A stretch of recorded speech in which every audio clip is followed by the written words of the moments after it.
दोस्तों, पिछली प्रेजेंटेशन में हमने गाय के डाइजेस्टिव सिस्टम के बारे में पढ़ा था। उसके पाचन प्रक्रिया जिस तरीके से उसके पेट में होती है उसके बारे में पढ़ा था, और ये देखा था कि गाय या भैंस का जो पेट होता है वो हमसे किस तरीके से डिफरेंट होता है और वो क्यों घास फूस या फाइबर को पचा पाते हैं। अब ये एनिमल न्यूट्रिशन की प्रेजेंटेशन है। इसमें हम ये देखेंगे कि फीड में क्या होता है, जो हम चारा या दाना उसे देते हैं उसमें क्या होता है। बेसिकली जो दूध देने वाले पशु हैं या जो रूमिनेंट्स हैं जिनके अंदर र्यूमन होता है, वो फाइबर को खाने पचाने के लिए कुदरत ने बनाए हैं। तो उन्हें जितनी अच्छी मात्रा में जितना अच्छा फाइबर मिलेगा वो उतना अच्छा परफॉर्म करेंगे। भले ही वो ज़्यादा प्रोडक्शन वाले एनिमल हों या कम प्रोडक्शन वाले एनिमल हों, फाइबर की क्वालिटी को बहुत इम्पोर्टेंस देना चाहिए। उसी से उनका डाइजेशन अच्छा रहता है। क्योंकि फ़ाइबर सस्ता मिलता है तो चारे पे या भूसे पे इस वजह से लोग ज़्यादा ध्यान नहीं देते हैं, जो कि उन्हें देना चाहिए। तो इसमें हम मेनली फीड का जो फाइबर वाला पार्ट होता है, जो चारे वाला पार्ट होता है, उसमें ज़्यादा फोकस करेंगे। तो आइए शुरू करते हैं। एनिमल न्यूट्रिशन जो साइंस है वो पशु पोषण का विज्ञान है। मतलब जो पशुओं को पोषण दिया जाता है उसका विज्ञान है, उसकी साइंस है। इसमें हम बेसिकली फीड स्टफ्स के बारे में पढ़ते हैं, जो उन्हें फीड खिलाया जाता है, उसकी प्रोसेसिंग कैसे होती है और बायोलॉजिकल इम्पैक्ट एनिमल के ऊपर उस फीड का क्या होता है। यहाँ पर दो सब्जेक्ट्स ब्रॉडली डील किए जाते हैं। एक तो एनिमल बायोलॉजी जो हमने पहले चैप्टर में थोड़ी सी पढ़ी, चैप्टर में मतलब वीडियो में थोड़ी सी देखी, जिसमें हमने डाइजेस्टिव सिस्टम के बारे में देखा था। वो एक बहुत ही मतलब उपरालू सुपरफिशियल पार्ट था।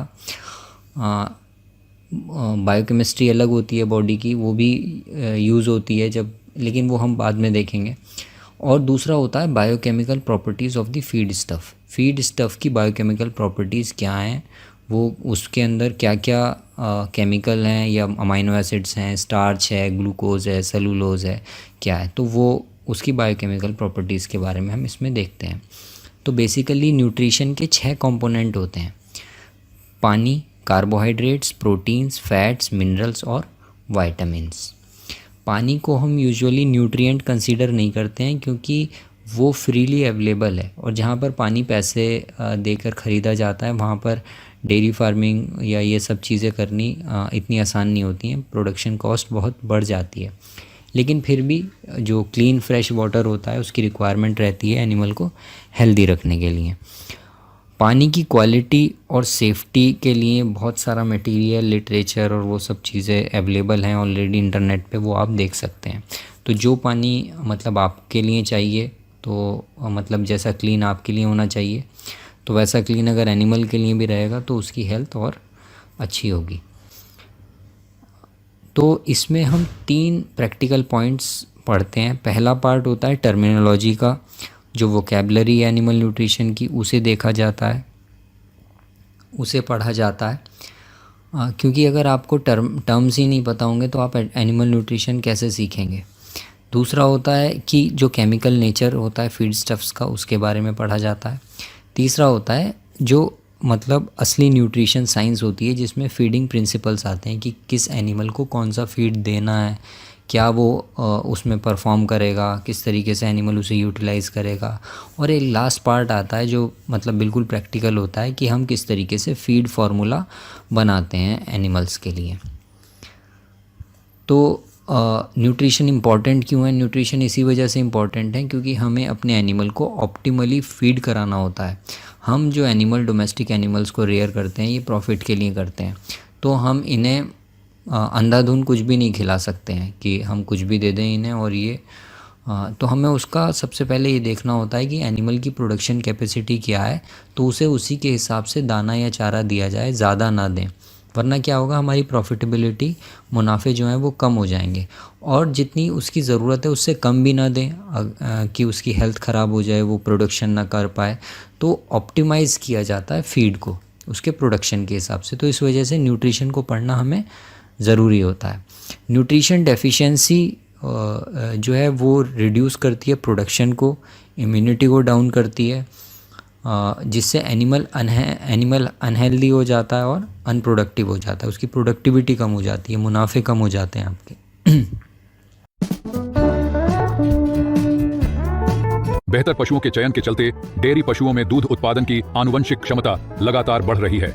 बायो इन्फॉर्मेटिक्स विज्ञान और मॉलिक्यूलर सिलेक्शन मार्कर पहचान के उपयोग से इस उत्तम पशुओं की चयन प्रक्रिया को और तेज किया जा रहा है, जो आनुवंशिक सुधार की अभूतपूर्व गति को दर्शाता है। इस बढ़े हुए दूध उत्पादन को बनाए रखने के लिए पशुओं को उच्च पोषण स्तर की जरूरत होती है, जिसमें सभी आवश्यक पोषक तत्व सही अनुपात में शामिल होने चाहिए।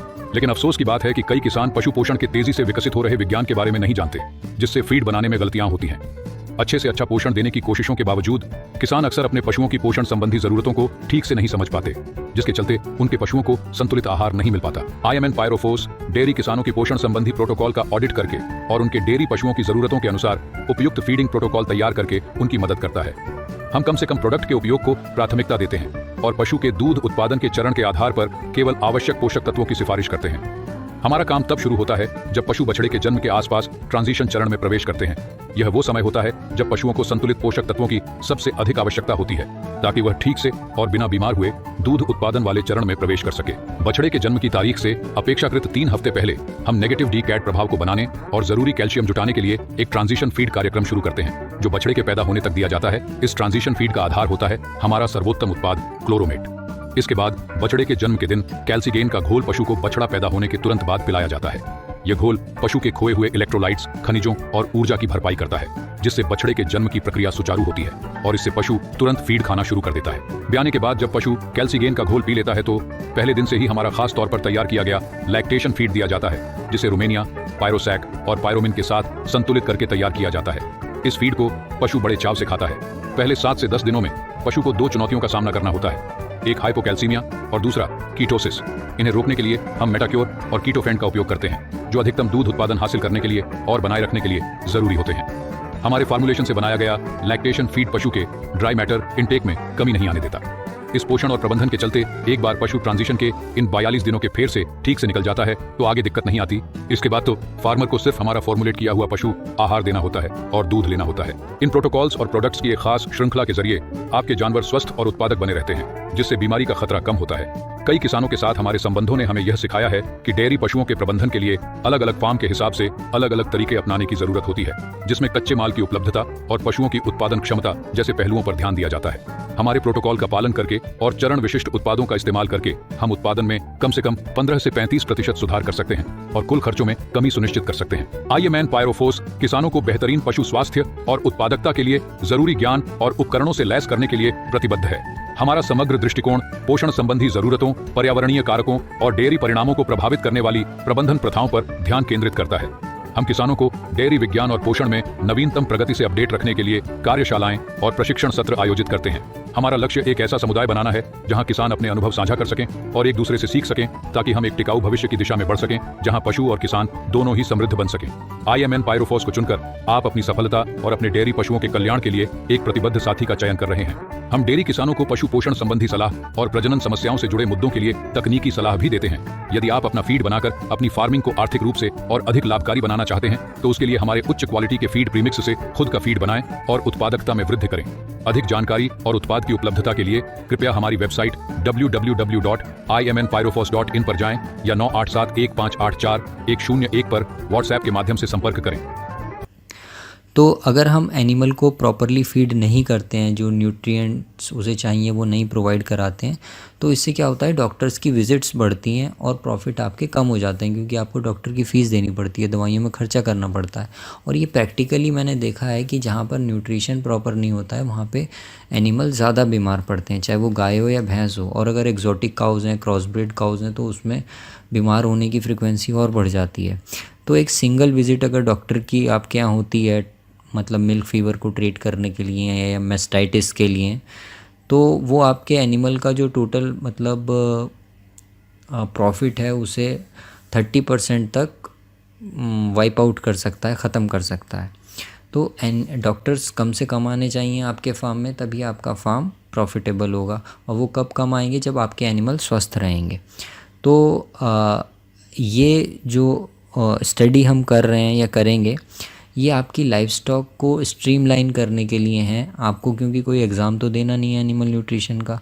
तो जो प्रैक्टिकल बातें होंगी वो इसमें हम बताएंगे, और आपके क्वेश्चन भी प्रैक्टिकली इसमें रहेंगे, अगर आप पूछते हैं उन्हें तो उन्हीं का जवाब भी दिया जाएगा।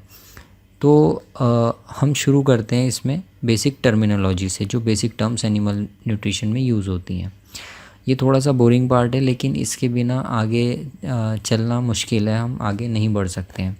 हेल्थ एक स्टेट होती है, फिज़िकल स्टेट होती है, जिसमें physical mental and social wellbeing को कंसीडर किया जाता है। और ये सिर्फ डिज़ीज़ के एब्सेंस को हम हेल्थ नहीं कहते हैं, ये वर्ल्ड हेल्थ ऑर्गेनाइजेशन की दी हुई डेफिनेशन है। तो एनिमल्स के लिए भी ऐसा ही होता है, मेंटल सोशल वेलबींग एनिमल्स की भी ज़रूरी है, क्योंकि जो बिहेवियरल साइंस है, इथोलॉजी है, या एनिमल बिहेवियर की जो साइंस है, उसमें हम यही पढ़ते हैं कि अगर एनिमल मेंटल स्ट्रेस में है तो वो अच्छा परफॉर्म नहीं करता है, उसकी इम्यूनिटी डाउन होती चली जाती है। और वो कब आता है ऐसी स्ट्रेस में कि आपने उसे ठीक जगह नहीं रखा है, प्रॉपर वेंटिलेशन नहीं है, लाइट नहीं है, या क्राउडिंग बहुत ज़्यादा है, या आपने कुछ और एनिमल्स को रखा हुआ है, जैसे डॉग्स या कैट्स भी हैं आपके डोमेस्टिक एनिमल्स के साथ, तो वो उसमें अनकंफर्टेबल फील करते हैं, तो उससे हेल्थ पे असर पड़ता है। फीड किसे कहते हैं? जो भी फूड एनिमल्स को दिया जाता है उसे फीड कहते हैं। अगर हम ह्यूमन को कोई खाने का मतलब चीज़ देते हैं तो उसे फूड कहा जाता है ह्यूमन को, और अगर जो हम एनिमल को देते हैं खाने के लिए आइटम, उसे फीड कहते हैं। तो फीड और फूड में यही मेजर डिफरेंस है। एडिटिव्स क्या होते हैं? एडिटिव्स वो केमिकल्स या वो कंपाउंड्स होते हैं जो एनिमल के फीड में मिलाए जाते हैं, उन्हें जो एनिमल के फीड की एफिशिएंसी को बढ़ाते हैं। इनका अपना कोई मतलब, अगर इसे खाली देंगे बिना फीड के तो इनका अपना कोई रोल नहीं होता है, और ये कोई उसमें फ़ायदा भी नहीं पहुंचाएंगे। जैसे एंजाइम्स हैं, तो एंजाइम क्या करते हैं कि अंदर जाएंगे और जो न्यूट्रिएंट्स हैं, प्रोटीन है, कार्बोहाइड्रेट्स हैं, फाइबर है, उसे डाइजेस्ट करने में हेल्प करेंगे। अगर आप न्यूट्रिशन ही नहीं देंगे, फीड ही नहीं देंगे और खाली एंजाइम दे देंगे तो वो काम नहीं कर पाएगा। तो ये होते हैं एडिटिव। इसी तरीके से सप्लीमेंट्स भी होते हैं। सप्लीमेंट्स क्या होते हैं? जो ऑलरेडी फीड में होते हैं लेकिन इतने नहीं होते हैं जितनी एनिमल को रिक्वायरमेंट है, तो उन्हें हम बाहर से देते हैं। जैसे वाइटामिन्स हैं, ट्रेस मिनरल्स हैं, उसे हम कहते हैं सप्लीमेंट्स। तो ये एडिटिव और सप्लीमेंट्स की वो डिफरेंस हो गया। तीसरा फिर आता है राशन। एक दिन में जितना फीड दिया जाता है एनिमल को उसे हम राशन कहते हैं। लिमिटिंग अमाइनो एसिड्स क्या होते हैं?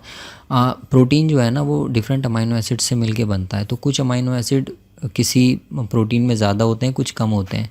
तो जो कम अमाइनो एसिड्स होते हैं प्रोटीन के अंदर, उन्हें हम लिमिटिंग अमाइनो एसिड्स कहते हैं। फीड कन्वर्जन एफिशिएंसी का मतलब ये होता है कि जो आप फीड एनिमल को दे रहे हैं वो कितना प्रोडक्शन में कन्वर्ट हो रहा है। मान लो अगर बकरी को दे रहे हैं या बकरे को दे रहे हैं तो वो मीट में कितना कन्वर्ट हो रहा है, या अगर गाय को दिया जा रहा है तो वो दूध में कितना कन्वर्ट हो रहा है, तो उसे हम फीड कन्वर्जन एफिशिएंसी कहते हैं।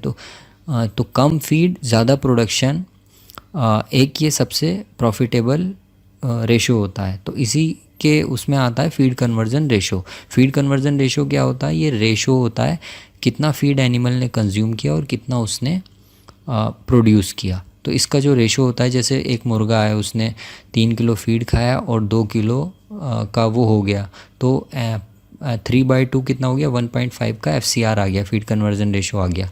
अगर कोई मुर्गा ऐसा है कि वो 2 किलो का हो रहा है 2800 ग्राम फीड खा के 3 किलो की जगह, तो उसका FCR इससे बेटर होगा, मतलब वो FCR कम हो जाएगा। तो FCR जितना कम होगा उतना अच्छा परफॉर्मेंस होगा फीड का और एनिमल का।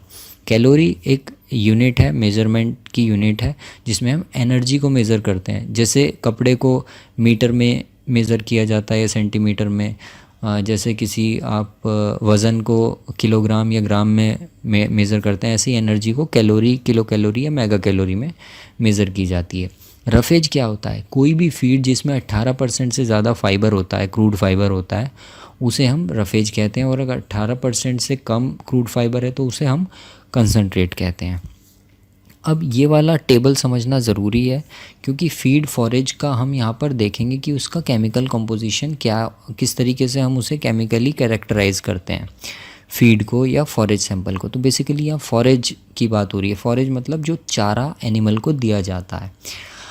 तो हम क्या करते हैं, पानी जैसा मैंने पहले बताया उसे न्यूट्रिएंट कंसीडर नहीं किया जाता, तो पानी को निकाल कर जो फीड के अंदर बचता है हम उस मॉइस्चर फ्री फीड को कंसीडर करते हैं, जिसे ड्राई मैटर कहा जाता है।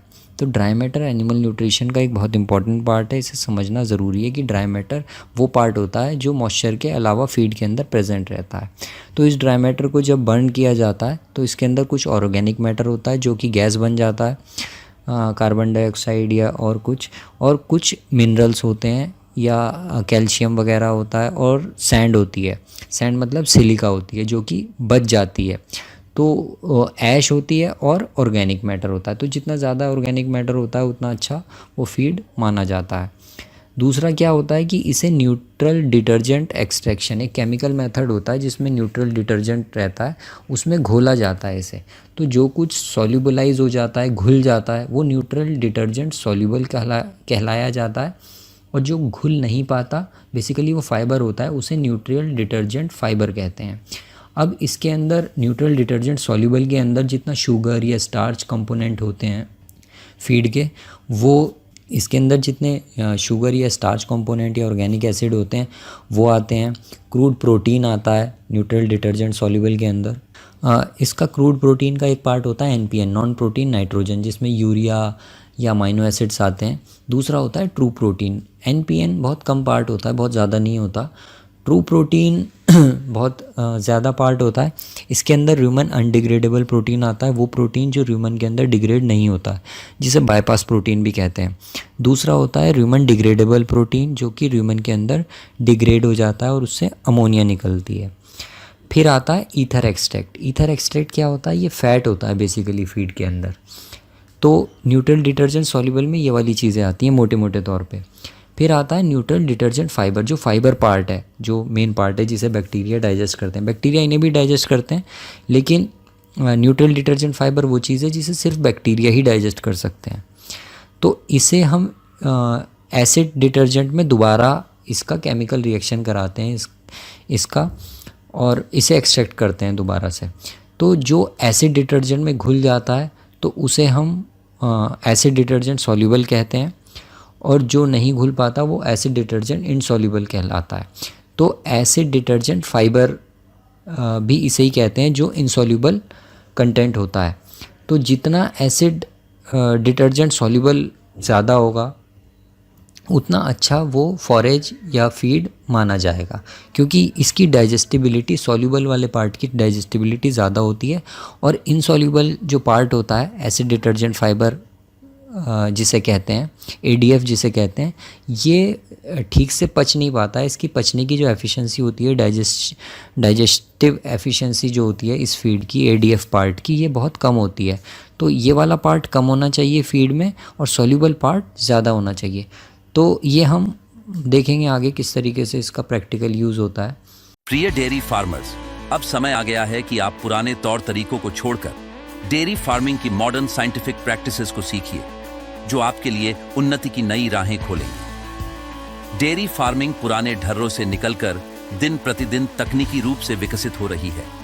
इसके लिए अली वेटरनरी विजडम आपके लिए लेकर आए है एक full online dairy farming course, जिसे करके आप बेसिक डेयरी फार्मिंग की जानकारी से लेकर एडवांस आधुनिक तकनीकें भी सीख पाएंगे। इस कोर्स में आप मॉडर्न डेयरी काउ ब्रीड्स के बारे में जानेंगे, डेयरी फार्म और infrastructure, transition cow management, cow nutrition, feed formulation, calf management, heifer के तैयार करने का तरीका, मस्टाइटिस, डिजीज कंट्रोल आदि। इस कोर्स में नोट्स के साथ 150 से अधिक वीडियो हैं, जिनकी लाइफ टाइम वैलिडिटी है। मतलब सिर्फ एक बार खरीद कर कोर्स आपका, जिसे आप जब चाहें और जितनी बार चाहें देख सकते हैं। इस कोर्स पर डिस्काउंट का लाभ उठाने के लिए गूगल प्ले स्टोर से अब भी हमारे ऐप अली वेटरनरी विजडम को डाउनलोड कीजिए, जिसका लिंक वीडियो के डिस्क्रिप्शन में भी दिया गया है।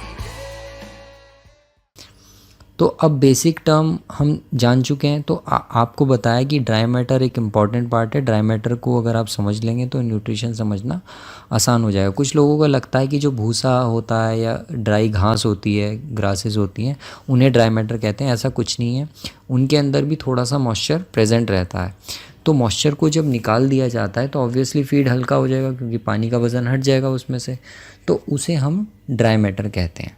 अब यहाँ पे आप देख सकते हैं इस ग्राफ में जो ग्रे वाला पार्ट है वो बेसिकली पानी है और जो ब्लैक वाला पार्ट है वो ड्राई मैटर है। तो शॉर्ट लीफी पास्चर, अगर पत्तों वाली झाड़ियाँ हैं और उस टाइप की चारागाह है आपके पास, तो उसमें पानी की मात्रा जो है वो लगभग 90% तक होती है, ड्राई मैटर 10-12% ही होता है। शुगर केन टॉप्स, सर्दियों के मौसम में जो गन्ने के ऊपर के पत्ते मिलते हैं चारे के तौर पर, उसमें लगभग 30% के करीब ड्राई मैटर होता है और बाकी का मॉइस्चर होता है या पानी जिसे कहते हैं। इसी तरीके से लॉन्ग स्टेमी पास्चर में मॉइस्चर का कंटेंट ज़्यादा होता है, लगभग 60% तक। या ड्राई पास्चर है जहाँ सूखी घास होती है, वहाँ 50% तक ड्राई मैटर होता है, 50% उसमें मॉइस्चर रहता है। चावल की जो पराली होती है, जिसे चावल का भूसा भी कहते हैं, उसके अंदर ड्राई मैटर की क्वांटिटी बहुत होती है, लेकिन उसमें भी फिर भी 10-20% मॉइस्चर रहता है। जो मक्का होती है, ग्रेन होते हैं जैसे गेहूँ है, मक्का है, या इन चीज़ों में ड्राई मैटर की क्वांटिटी बहुत ज़्यादा होती है, लगभग 90% तक हो जाती है, 88-90% तक, और मॉइस्चर 10-12% ही रह जाता है, लेकिन मॉइस्चर उसमें भी होता है। तो यही केमिकल कॉम्पोजिशन फीड का मतलब इसी से बाकी पता चलता है कि जैसे हम फ्रेश फीड को ले रहे हैं तो फ्रेश फीड के अंदर कुछ पानी होगा और कुछ ड्राई मैटर होगा। तो हम फीड जब बनाते हैं, प्रैक्टिकली फॉर्मुलेट करते हैं, तो हम पानी वाले पार्ट को नहीं लेते हैं। यहाँ पर भी एग्जांपल के तौर पे यही बताया गया है कि प्रोटीन कंटेंट फ्रेश फीड में अगर फ्रेश ग्रास में 2% है तो ड्राई मैटर बेसिस में ये 10% हो जाएगा, अगर ग्रास के अंदर 20% ड्राई मैटर है तो। अब आती है एनर्जी। एनर्जी सबसे ज़्यादा इम्पॉर्टेंट पार्ट है और सबसे ज़्यादा लिमिटिंग न्यूट्रिएंट है एनिमल न्यूट्रिशन में। खासकर जो गाय भैंसों का न्यूट्रिशन होता है इसमें तो लिमिटिंग फैक्टर है, ये महंगी चीज़ होती है एनर्जी। तो एनर्जी उस फीड का एक मेज़र होता है कि वो कितनी उसके अंदर एबिलिटी है काऊ को उसको मतलब यूटिलाइज़ करने की, अपने प्रोडक्शन के लिए और अपने मेंटेनेंस के लिए। इसे हम कैलोरीज़ में या मेगा कैलोरीज़ में या मेगा जूल्स में मेज़र करते हैं। ये कैलोरी या मेगा कैलोरी ये सब सिर्फ मेज़र करने की यूनिट्स हैं, या जूल है वो मेज़र करने की यूनिट्स हैं। तो बेसिकली इसमें क्या होता है कि मेटाबोलाइजेबल एनर्जी को कंसीडर किया जाता है।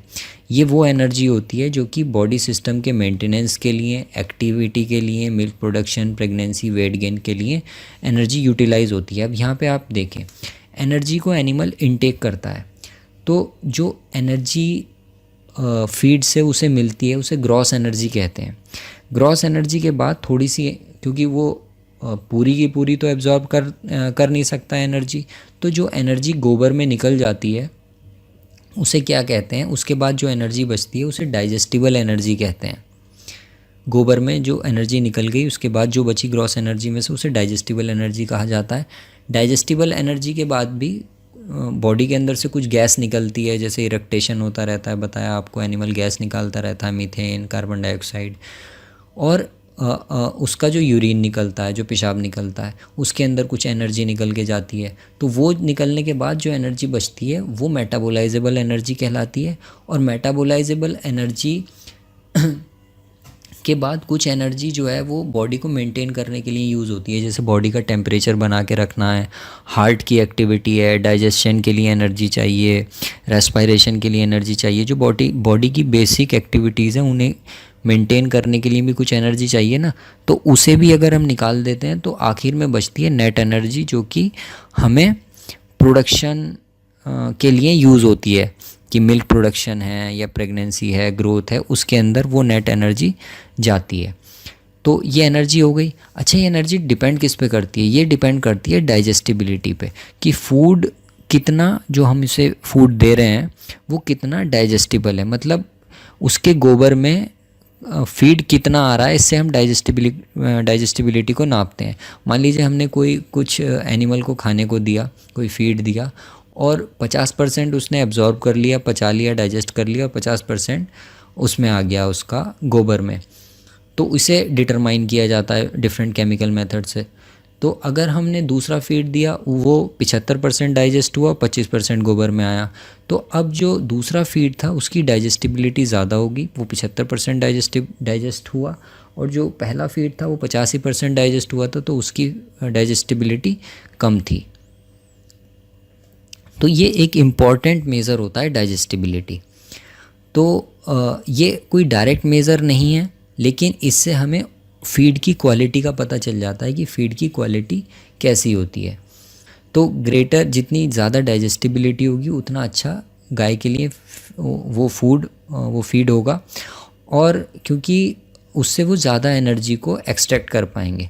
तो हायर द डाइजेस्टिबिलिटी, जितनी ज़्यादा फीड की डाइजेस्टिबिलिटी होगी उतना ज़्यादा मेटाबोलाइजेबल एनर्जी उससे मिल पाएगी। तो यहाँ पर भी मैंने जैसे आपको पहले बताया था कि जो ग्राउंड मटेरियल फॉरेज होता है, चारा होता है, उसे न्यूट्रल डिटर्जेंट में सॉल्युबलाइज करते हैं।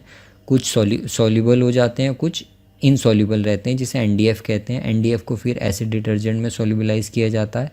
कुछ सॉल्युबल हो जाते हैं, हेमीसेलुलोज और सेल वॉल नाइट्रोजन वगैरह, और कुछ इनसॉल्युबल रहते हैं जिसे एडीएफ कहा जाता है। एडीएफ का एक पार्ट फिर सल्फ्यूरिक एसिड से दोबारा इसे वो किया जाता है, तो सेलुलोज जो है वो इसमें सॉल्युबल हो जाता है, लिग्निन इसमें सल्फ्यूरिक एसिड में भी इनसॉल्युबल रहता है। तो ये बेसिकली वो पार्ट्स हैं फीड के जिसकी वजह से उनकी डाइजेस्टिबिलिटी कम हो जाती है। तो आगे हम देखेंगे कि फीड की डाइजेस्टिबिलिटी कैसे कम होती है। तो अब मेज़र्स क्या हैं मेटाबोलाइजेबल एनर्जी, और मेज़र्स क्या हैं एनर्जी के, वो किस में हम एनर्जी मेज़र करते हैं, मेटाबोलाइजेबल एनर्जी या फिर टीडीएन। टीडीएन क्या होता है, टोटल डाइजेस्टिबल न्यूट्रिएंट्स। ये वो कंपोनेंट होते हैं फीड के जो कि डाइजेस्ट हो जाते हैं, एनिमल उन्हें अब्जॉर्ब कर लेता है बॉडी के अंदर, और उसकी फीसिस में आ नहीं पाते हैं, हमें मिलते नहीं हैं। जब हम उसका गोबर को एनालाइज करते हैं तो हमें वो फूड का वो न्यूट्रिएंट के पार्टिकल नहीं मिलते हैं। तो जितना डाइजेस्ट हो जाता है उसे टोटल डाइजेस्टिबल न्यूट्रिएंट कहते हैं। और इसमें क्योंकि एनिमल में डाइजेस्टिबिलिटी मतलब बहुत सी चीज़ों पे डिपेंड करती है, एनवायरनमेंट पे, उसकी खुद की बॉडी फिजियोलॉजी पे, तो कोई भी कभी भी एक फीड की जो डाइजेस्टिबिलिटी है कभी भी 2 बार सेम नहीं आती है, मतलब आसपास रहती है लेकिन सेम नहीं आ पाती है। तो टीडीएन जो मेथड है एनर्जी को डिटरमाइन करने का, ये लेस एक्यूरेट है, ये मेटाबोलाइजेबल एनर्जी से कम एक्यूरेट है। इसका इस्तेमाल अब वैसे होता भी नहीं है। पुरानी जो किताबें एनिमल न्यूट्रिशन की उसमें ये देखने को मिलता है। और दूसरी चीज़ ये होती है कि जो हीट इंक्रीमेंट या यूरिन में एनर्जी वेस्ट हो जाती है, ये उसे काउंट नहीं करता है। नई बुक में टीडीएन को नहीं यूज़ किया गया है, उसमें मेटाबोलाइजेबल एनर्जी या फिर, तो नई बुक्स में तो net energy for lactation, net energy for growth, हर एक के लिए अलग अलग एनर्जी को डिटरमाइन किया जाता है। तो वो काफ़ी एडवांस है, वो भी किसी वीडियो में देखेंगे हम। तो टीडीएन को एज ए परसेंटेज एक्सप्रेस किया जाता था इन केजीज़। जैसे 1 किलो भूसा है तो उसके अंदर 40% टीडीएन है, तो इसका मतलब ये है कि 400 ग्राम टीडीएन उसके अंदर, भूसे के अंदर हम कंसीडर करेंगे। तो 400 किलो की अगर गाय है तो हमें उसके अंदर कितना, उसे टीडीएन की रिक्वायरमेंट होगी मेंटेनेंस की, लगभग 2400 ग्राम टीडीएन की रिक्वायरमेंट होगी। तो 2400 ग्राम टीडीएन जो है वो 40% है, तो इसका मतलब हमें लगभग 6 किलो भूसा उसको देना पड़ेगा। फिर उसके ऊपर अगर वो प्रोडक्शन कर रही है तो उससे और उसकी रिक्वायरमेंट होंगी। तो वो ये एक जनरल मतलब एग्जांपल है, अभी मैं फीड कैलकुलेट करना नहीं बता रहा हूँ इसमें। तो प्रैक्टिकल यूज़ क्या होता है ना मेटाबोलाइजेबल एनर्जी का, ये बेटर मेज़र है एनर्जी ऑफ, मतलब फीड की एनर्जी को नापने का।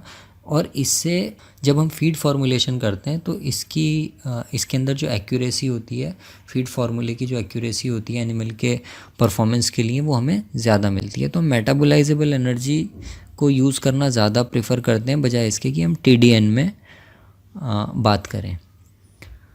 किस तरीके के न्यूट्रिएंट्स होते हैं जिनसे हमें एनर्जी मिलती है। बेसिकली एनर्जी के लिए कार्बोहाइड्रेट्स होते हैं, फैट्स होते हैं और ऑयल होते हैं। कभी कभी प्रोटीन से भी हमें एनर्जी मिलती है, लेकिन प्रोटीन बिल्डिंग ब्लॉक्स के प्रोडक्शन के लिए यूज़ होता है, तो हम प्रोटीन को एनर्जी के लिए यूज़ कम ही करते हैं क्योंकि प्रोटीन वैसे भी एक्सपेंसिव है। तो जो प्लांट होता है उसके अंदर जो भी टिश्यू है अगर हम उसे ड्राई करें तो उसके ड्राई मैटर का 75% जो होते हैं वो कार्बोहाइड्रेट होते हैं। तो कार्बोहाइड्रेट ही मेन सोर्स हैं लाइव स्टॉक में एनर्जी का। प्लांट टिश्यू के अंदर जो भी कुछ है 75% ड्राई मैटर कार्बोहाइड्रेट है और यही लाइव स्टॉक में एनर्जी का सोर्स होता है।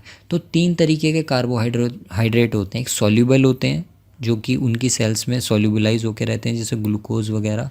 दूसरे स्टोरेज होते हैं। स्टोरेज कौन से होते हैं? जिन्हें प्लांट अपने लिए स्टोर करके रखता है, जब उसे एनर्जी की नीड होती है तो वो उन्हें तोड़ता है और एनर्जी को यूटिलाइज कर लेता है। तीसरे होते हैं स्ट्रक्चरल। स्ट्रक्चरल का मतलब ये है कि एनिमल उसे यूटिलाइज नहीं करता है और खाली वो उस प्लांट को एक मजबूती प्रोवाइड करने के लिए होते हैं। जैसे वो प्लांट खड़ा है, उसकी टहनियाँ हैं, तो वो स्ट्रक्चरल कार्बोहाइड्रेट जिससे तना बना या डाली बनती है या वो सब चीज़ें बनती हैं, तो वो प्लांट का स्ट्रक्चरल पार्ट होता है। तो 3 तरीके के होते हैं।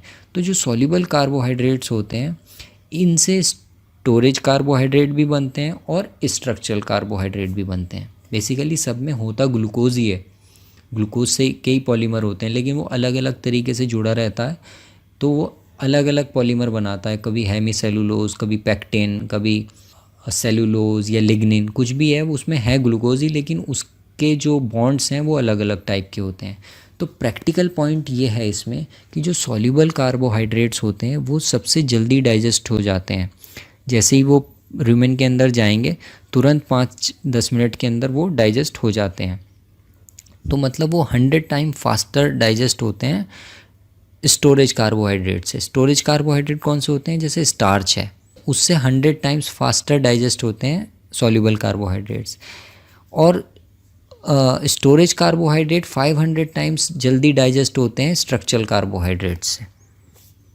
अक्सर डेयरी फार्मर्स कुछ समस्याओं का सामना करते हैं, जैसे कम दूध उत्पादन, फैट SNF का कम होना, उत्पादन में फ्लक्चुएशन, कमजोर पाचन और दुबले पशु, बीमारियों का दबाव और वीक इम्यूनिटी, सब क्लिनिकल किटोसिस, वजन का गिरना, लो फीड इनटेक आदि। इन सभी दिक्कतों के समाधान के तौर पर हम आपके पशुओं के लिए लेकर आए हैं रूमेनिया, जो है एक संपूर्ण रूमेन टॉनिक, जो कि फाइबर के डाइजेशन को बढ़ाता है, मेटाबोलाइजेबल प्रोटीन में वृद्धि करता है, आंतों की इंटीग्रिटी बरकरार रखने में मदद करता है जिससे गोबर पतला नहीं होता, रूमेन की पीएच को स्टेबल करके माइक्रोब्स के सर्वाइवल को बढ़ाता है, प्रोपियोनेट की मात्रा को अधिक करके ग्लूकोज उत्पादन में वृद्धि करता है, माइकोटॉक्सिन को बांधकर उनकी विषाक्तता को कम करता है। रूमेनिया कई सारे पोषक तत्वों से मिलकर बना है, जैसे trace minerals, rumen buffer, rumen alkalizer, prebiotics, yeast metabolites, probiotics, toxin binders, calcium, phosphorus, rumen fermentation modifiers और प्रोपियोनेट एनहांसर्स। इन्हीं सब के चलते रूमेनिया दूध उत्पादन बढ़ाता है, बॉडी वेट और BCS इंप्रूव करता है, प्रोडक्शन में फ्लक्चुएशंस को कम करता है, अधिक एनर्जी के बहाव के कारण फर्टिलिटी बढ़ती है, टॉक्सिन्स को बांधकर लीवर की हेल्थ मेंटेन करता है और इम्यूनिटी स्ट्रॉन्ग करता है। 5 kg के ट्रायल पैक में भी उपलब्ध है। हमारी वेबसाइट से या स्क्रीन पर दिए नंबर पर व्हाट्सएप करके ऑर्डर कर सकते हैं। अब सॉल्युबल कार्बोहाइड्रेट क्या है? बेसिकली ग्लूकोज है या ऑर्गेनिक एसिड्स वगैरह कुछ पड़े रहते हैं जो सेल के अंदर, प्लांट सेल के अंदर। स्टोरेज कार्बोहाइड्रेट क्या है? वो स्टार्च है जो कि ग्रेन्स में प्रेजेंट रहता है, जैसे मक्का है, गेहूं है, इनके अंदर जो प्रेजेंट रहता है वो स्टोरेज कार्बोहाइड्रेट रहता है। स्ट्रक्चरल कार्बोहाइड्रेट क्या होते हैं? वो होते हैं बेसिकली फाइबर या रफेज का जो पार्ट होते हैं, जैसे सेलुलोज, हेमीसेलुलोज, और ये भूसे के अंदर प्रेजेंट रहते हैं। तो सॉल्युबल कार्बोहाइड्रेट सबसे ज़्यादा एक्सपेंसिव होते हैं। अगर आपको सॉल्युबल कार्बोहाइड्रेट एनिमल को देने हैं तो आप चीनी दे सकते हैं, वो सॉल्युबल कार्बोहाइड्रेट है। स्टोरेज कार्बोहाइड्रेट अगर आपको देना है तो आप मक्का या गेहूं का दलिया दे सकते हैं। और अगर आपको स्ट्रक्चरल कार्बोहाइड्रेट देना है, वो सबसे ज़्यादा चीपेस्ट होते हैं, सबसे ज़्यादा उनका वो कम होता है, प्राइस कम होता है, लेकिन उनके अंदर एनर्जी भी कम ही होती है। तो वो भूसे में होते हैं या फॉरेज में, मक्का है, साइलेज है, उसके अंदर। तो फाइबर और लिग्निन क्या है? तो स्ट्रक्चरल कार्बोहाइड्रेट पे हमारा मेन कंसंट्रेशन यहाँ पे रहेगा। तो स्ट्रक्चरल कार्बोहाइड्रेट वो पार्ट होता है, फाइब्रस कंपोनेंट होता है प्लांट सेल वॉल का। तो इसमें क्या क्या आता है? पैक्टेन, हेमीसेलुलोज और सेलुलोज मेन स्ट्रक्चरल कार्बोहाइड्रेट्स होते हैं प्लांट्स के अंदर। और ये किस में प्रेजेंट रहते हैं? जैसे चोकर है या भूसा है या ग्रीन फॉडर, साइलेज, इनके अंदर ये फाइबर प्रेजेंट रहता है जिन्हें स्ट्रक्चरल कार्बोहाइड्रेट कहते हैं। और स्ट्रक्चरल कार्बोहाइड्रेट में क्या क्या आता है? पैक्टिन, हेमीसेलुलोज और सेलुलोज मेनली। लिग्निन और सिलिका ये भी एसोसिएटेड रहते हैं स्ट्रक्चरल कार्बोहाइड्रेट से। ये क्या करते हैं, प्लांट को स्ट्रेंथ प्रोवाइड कराते हैं, उसे मजबूती प्रदान करते हैं और they give structural support to the plant. लेकिन ये क्या करते हैं, ये इनडाइजेस्टिबल होते हैं। अगर इनका कंटेंट प्लांट के अंदर ज़्यादा होगा तो उसकी डाइजेस्टिबिलिटी कम हो जाती है, एनिमल उसे पचा नहीं पाता है ठीक से, क्योंकि ये एक्चुअली कार्बोहाइड्रेट होते नहीं है, इनके अंदर कुछ और ही केमिकल बॉन्ड्स होते हैं जिसकी वजह से इसकी डाइजेस्टिबिलिटी कम हो जाती है। अब आप जैसे आज कल क्या हो गया है कि कुछ सालों से एक नई वैरायटी का गेहूं आने लगा है, उसकी स्टेम बहुत स्ट्रॉन्ग होती है, उसका जो तना होता है वो स्ट्रॉन्ग होता है और उसका जो भूसा निकल के आता है उस गेहूं का वो सख्त होता है, पहले वाले गेहूं के मुकाबले वो सख्त होता है। उसकी वजह यह है कि अब जैसे जो फसल होती है जब वो पकने वाली होती है तो उस दौरान बारिशें या हवाएं वगैरह चलती हैं, तो उससे बचाना उसका पर्पस है, जो उसे ब्रीडिंग कराई गई है तो उसे इस वजह से मतलब मजबूत बनाया गया है कि वो कम गिरे या उसे नुकसान कम हो। लेकिन उसका जो नुकसान है वो एनिमल को वो होता है, क्योंकि भूसा जब निकल के आता है तो एनिमल ही यूटिलाइज़ करते हैं, तो उसकी डाइजेस्टिबिलिटी कम रहती है उस वाले गेहूं की के भूसे की जो डाइजेस्टिबिलिटी है। तो ये तो जस्ट एक एग्जांपल मैंने दिया। तो इसी तरीके से जो ओल्डर पार्ट होते हैं प्लांट्स के, उनके अंदर लिग्निन का कंटेंट ज़्यादा होता है। लिग्निन इनडाइजेस्टिबल होता है एनिमल के लिए, उसे बहुत कम डाइजेस्ट कर पाता है एनिमल। तो जैसे जैसे पेड़ पुराना होता चला जाता है या पौधा पुराना होता चला जाता है, मक्का आप अगर अर्ली स्टेज में काटेंगे तो उसकी डाइजेस्टिबिलिटी ज़्यादा होगी, अगर उसे आप खड़ा रहने देंगे और वो बड़ा होता रहेगा तो उसके अंदर लिग्निन का कंटेंट बढ़ता जाएगा। तो लिग्निन क्या करता है, स्ट्रक्चरल कार्बोहाइड्रेट जो पेक्टिन, हेमीसेलुलोज, सेलुलोज के साथ बाइंड हो जाता है और उनकी डाइजेस्टिबिलिटी को कम कर देता है। जो स्ट्रॉ पार्ट होता है वो बेसिकली जो ट्री लीव्स होती हैं या ट्विग होती है उससे ओल्डर होता है, इस वजह से कम डाइजेस्टिबल होता है। स्ट्रॉ मतलब भूसा। तो यहाँ पर आप देख सकते हैं इस डायग्राम में कि ये तो सेलुलोज है और ये जो लाल वाला पार्ट दिख रहा है ये लिग्निन है। ये आके इसके साथ एसोसिएट हो जाता है और इसे बांध लेता है अपने अंदर। ये जो हरा वाला पतली वाली लाइनें दिख रही हैं तार जैसी, ये हेमीसेलुलोज है। तो इन सब चीज़ों को बांध के एक तरीके से ताले के अंदर बंद कर देता है और इसे टूटने नहीं देता है। यहाँ पे देख सकते हैं आप। तो ये एनडीएफ है, सेलुलोज, लिग्निन, हेमीसेलुलोज, ये सारा का सारा एनडीएफ है। अगर प्लांट सेल वॉल की हम बात करें, इसे निकाल के देखें तो न्यूट्रियल डिटर्जेंट फाइबर। लेकिन ये सेलुलोज की लेयर और लिग्निन की लेयर एक साथ जुड़ी हुई हैं, ये एडीएफ है। तो जितना ज़्यादा एडीएफ होता है उतनी कम डाइजेस्टिबिलिटी होती है, उतना कम वो पचता है उसके र्यूमेन के अंदर। तो हम ये देखते हैं कि जिस फीड में एनडीएफ कितना है ये मैटर नहीं करता है, ये देखना होता है कि एडीएफ कितना है। एडीएफ जितना कम होगा उतना अच्छा फीड होगा एनिमल के लिए। तो जैसे जैसे मैच्योरिटी प्लांट की बढ़ती है, इसके अंदर लिग्निन कंटेंट बढ़ता जाता है और उसकी डाइजेस्टिबिलिटी कम होती चली जाती है। तो प्रैक्टिकली हमें एनडीएफ को देखना होता है कि एनडीएफ कितना है। मतलब पहले एनडीएफ को देखते हैं, फिर एनडीएफ के बाद एडीएफ को देखते हैं, उससे हमें पता चलता है कि डाइजेस्टिबिलिटी कितनी है। खाली एनडीएफ से हमें मतलब एनडीएफ न्यूट्रियल डिटर्जेंट फाइबर या क्रूड फाइबर से हम नहीं बता सकते हैं कि प्लांट की डाइजेस्टिबिलिटी कितनी होगी या कितना फ़ायदेमंद होगा। तो जैसा मैंने बताया कि फ़ैट और ऑयल भी एनर्जी प्रोवाइड करते हैं।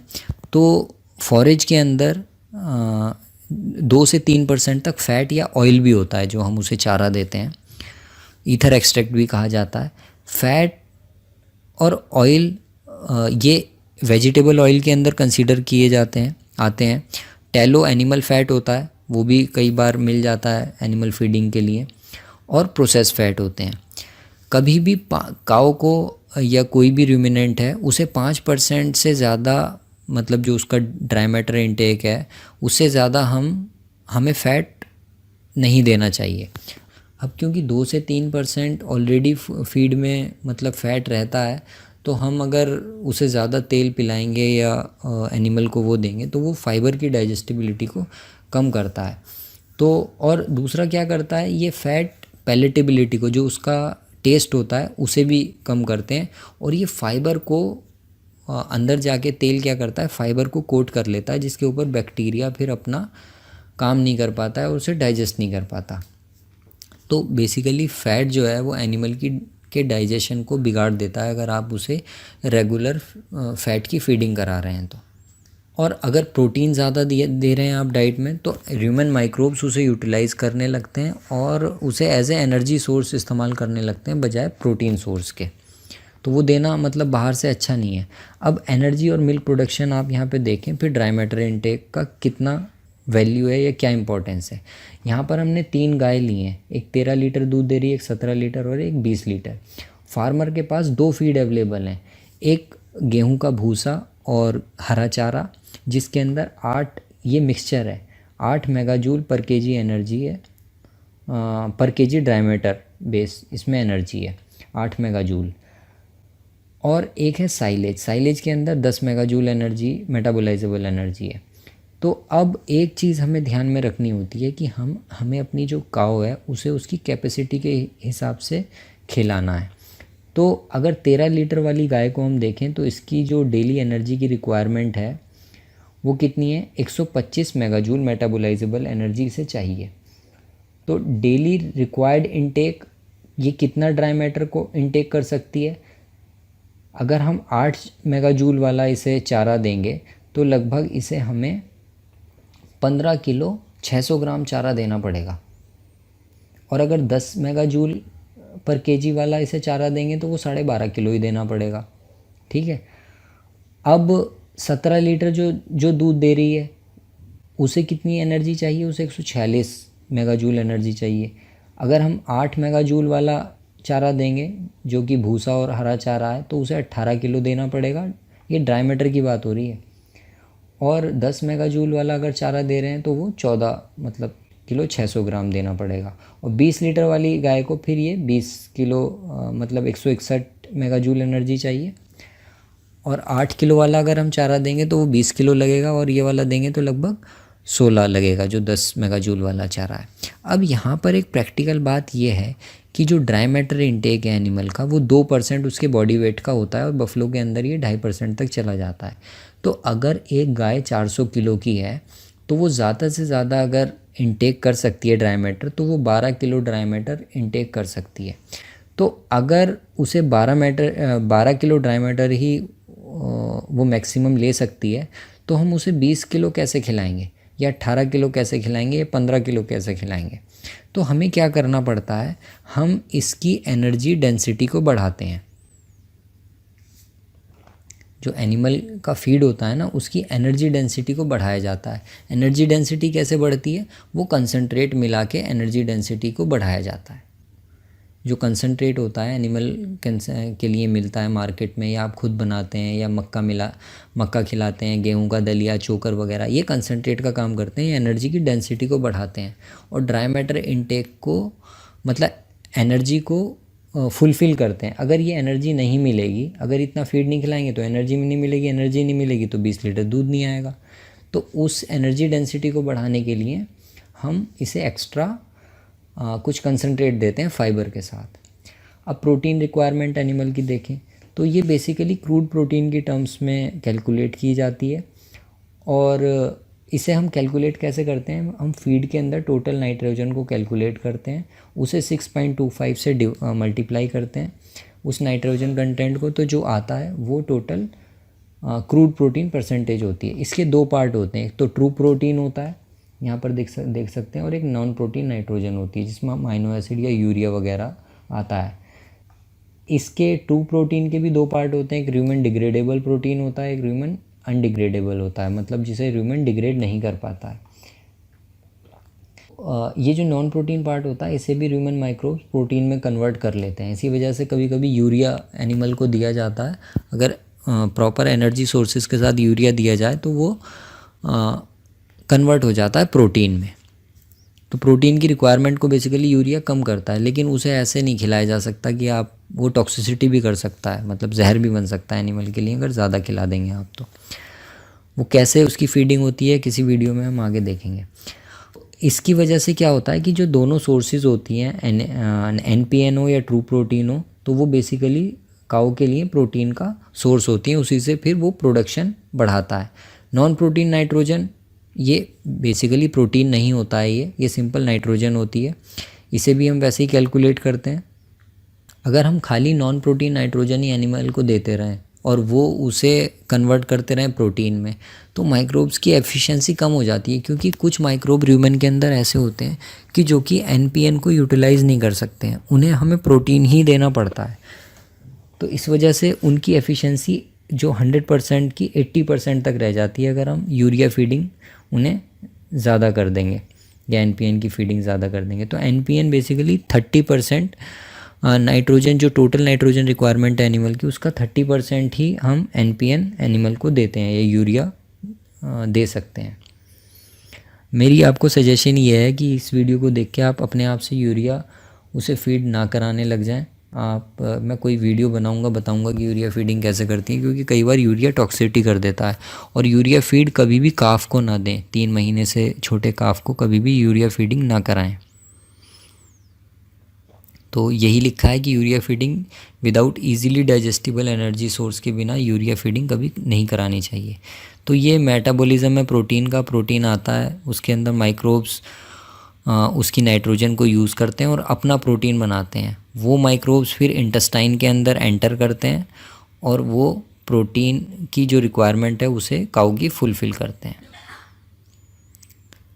2 प्रोटीन क्या होता है? ह्यूमन डिग्रेडेबल प्रोटीन होता है और एक ह्यूमन अनडिग्रेडेबल प्रोटीन होता है, जिसे हम बाईपास प्रोटीन भी कहते हैं। तो ह्यूमन डिग्रेडेबल प्रोटीन क्या होता है कि जो कि ह्यूमन के अंदर टूट जाता है, जिसे माइक्रोब्स डिग्रेड करते हैं।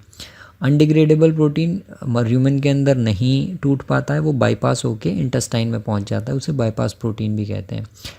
लेकिन फीड को कई बार प्रोटेक्ट भी करते हैं, बाईपास प्रोटीन की जो कंटेंट है उसे बढ़ा भी देते हैं। नेचुरली ये प्रेजेंट रहता है, जो ऑयल केक्स होते हैं, खली होती है उसके अंदर प्रेजेंट रहता है, लेकिन हीट और केमिकल से हम इसका प्रोपोर्शन बढ़ा सकते हैं। लेकिन जो कॉटन सीड केक है, बिनोले की खल है या सरसों की खल है, उसके अंदर सफिशिएंट बाईपास प्रोटीन रहता है। हाई प्रोटीन जो प्रोड्यूसिंग एनिमल होते हैं, जो 20-22 लीटर से ज़्यादा दूध देते हैं, 25 लीटर से ज़्यादा दूध देते हैं, उन्हें बाईपास प्रोटीन की ज़रूरत पड़ती है।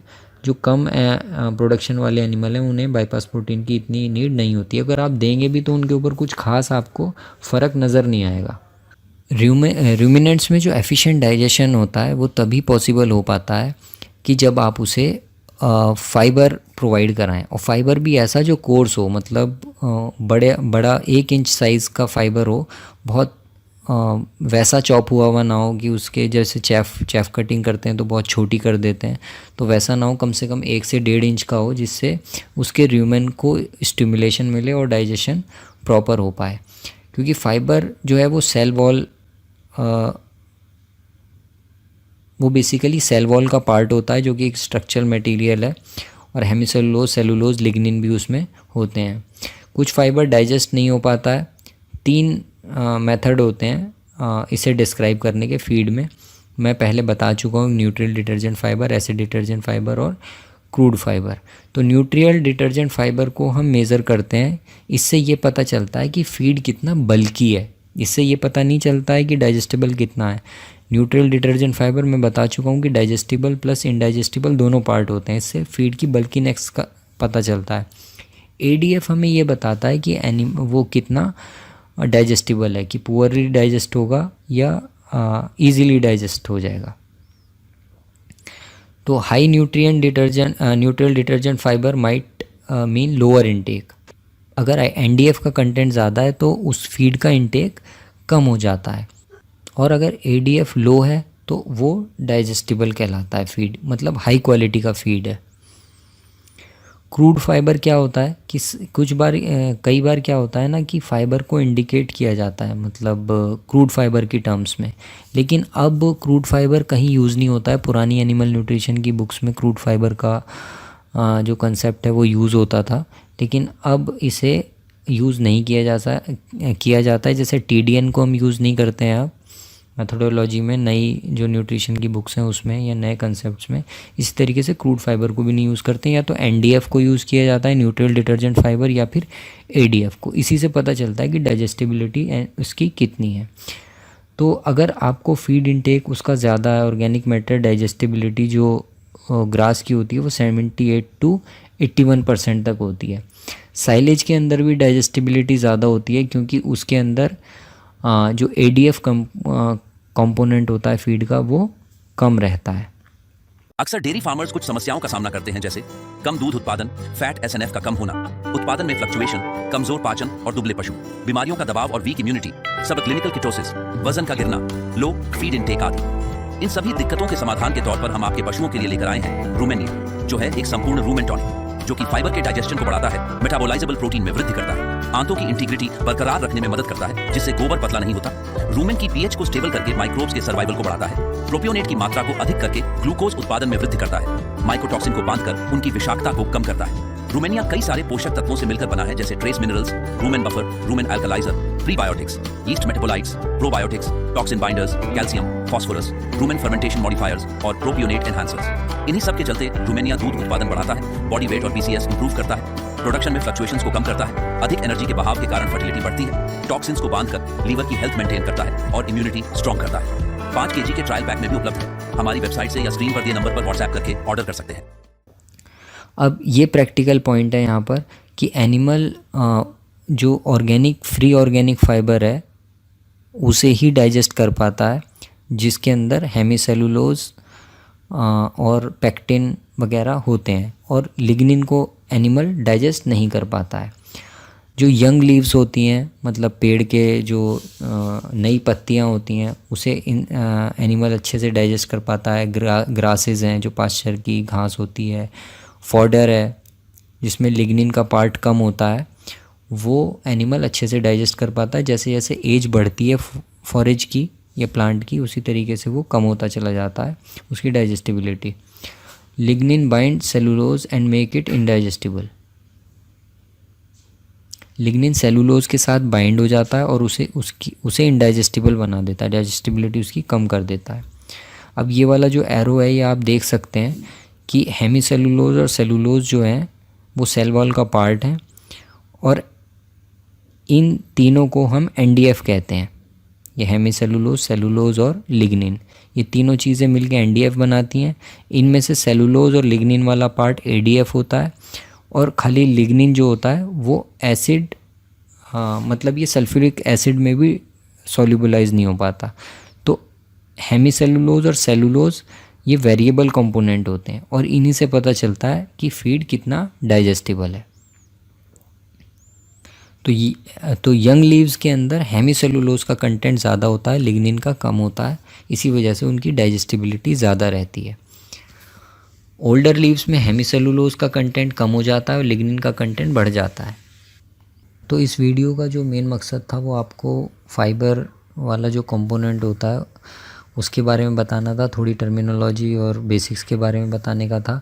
अब आगे की वीडियोस में हम प्रैक्टिकल पॉइंट्स ही देखेंगे कि किस तरीके से कौन कौन से फॉरेज होते हैं, कैसे डाइजेस्टिबिलिटी उनकी होती है, कैसे उगाया जा सकता है, फीड की प्लानिंग कैसे करते हैं, इन सब के बारे में हम जानेंगे।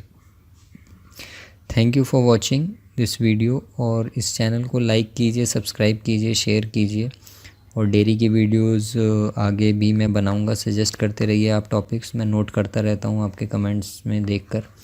सारे कमेंट्स पे रिप्लाई नहीं कर पाता हूँ मैं तो, लेकिन सभी का थैंक यू जो लोग कमेंट करते हैं, इनकरेज करते हैं। और मिलते हैं फिर अगली वीडियो में इंशाल्लाह। Thank you.